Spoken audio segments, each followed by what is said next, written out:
kulan wacan daawaday waxaad ku soo dhawaataa janaalkeena leewaya filmis oo aad kaga barateen inaad ka daawataan warbixinadii la xiriira aktaryaasha ugu caansan Hindiya iyo kuwooda haatan u halgamaya inay noqdaan aktara magac ku leh Bollywoodka.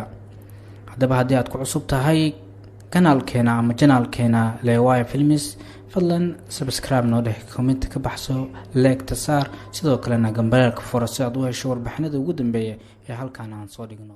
warbixintana waxaa maanta ku qaada dhigi doona jilaaga ku dhawaadka 20 sano ku jira filim jilista Hindiya soo naqaata guul iyo guuldaraba ninka lagu yeero Chocolate Boy Shahid Kapoor maqaam sarena ka gaaray aflaamta.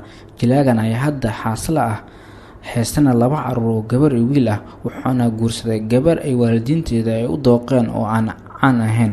hadda warbixintana waxaan ku eegi doonaa jilaagan ay markay isdaba kaceen guuldarooyinka hadalada uu jeediyay inuu ku qanacsan yahay filim jilista ayaan ku eegi doonaa warbixintan. waxaan filaa jiliinka waa sida nolosha oo kale, waxayna ahaan kartaa wax aad ugu qanci karto mararka qaarna kugu noqon kara khibrad xanuun badan, laakiin waan jecelahay. waxaan ahay qof dareen xoog leh una leh sidoo kale filimada aan sameynayo. waxaan ahay qof si hoos u wado dareen.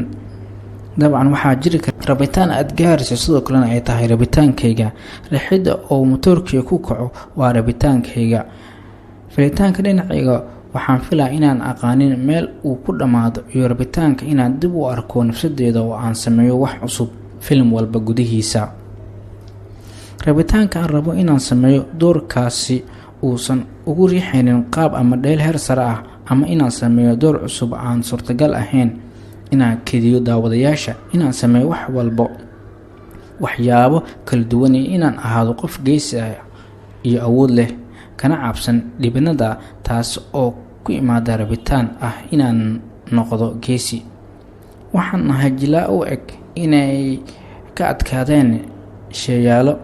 waxaan gaaray ilaa nafsadeyda aan weydiiyo su'aalo badan kahor inta aanan sameynin filim. marka filim aan sameynayo laakin muhiim ahaan waxaan u baahanahay inaan dhagaysto dareenkaygga. taasi ma i xiiso gelinaysaa? ma siin karaa 1 sano oo nolosheeda, oo ma ii furi doontaa fursadooyin lagu deeqo oo aan sameeyo waxyaabo aan hore u sameynin, ama inay noqdaan wax aan rabi doono inaan u aado daawasho. aad bay u qurux badan tahay, u fududahay ayna tahay. waxaan aaminsanahay sida aad u sahashato ay u fiicnaanayaan. kadigani ayaa sidaasi yiri waraysi uu bixiyay noloshiisa maroo kaga hadlay guuldarooyinka soo gaaray.